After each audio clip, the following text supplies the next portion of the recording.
This is my Orzo beef stroganoff dish. Let me show you how to make it.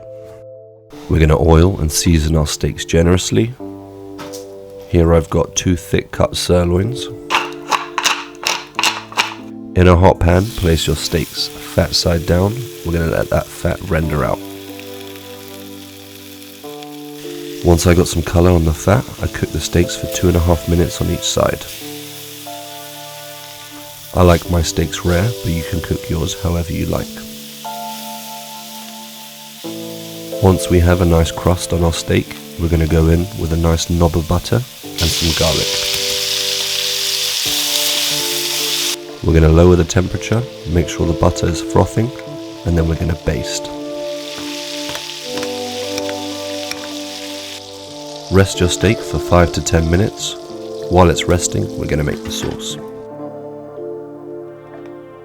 Prep 1 onion and 6 large close-cut mushrooms.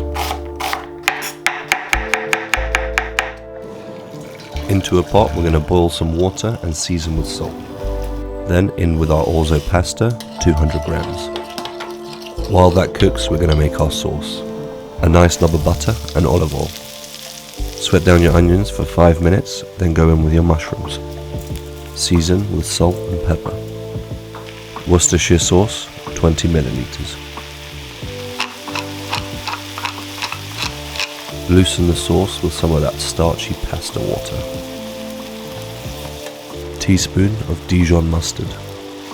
Add 30 ml of brandy and take a torch to it, setting it on fire, cooking out the alcohol. Add your white wine, 100 milliliters. The pasta's been boiling for 9 minutes. Now I'm going to finish cooking it in the sauce. Add 50 milliliters of double cream and bring everything together. Slice your steak however you chose to cook it. Now we plate.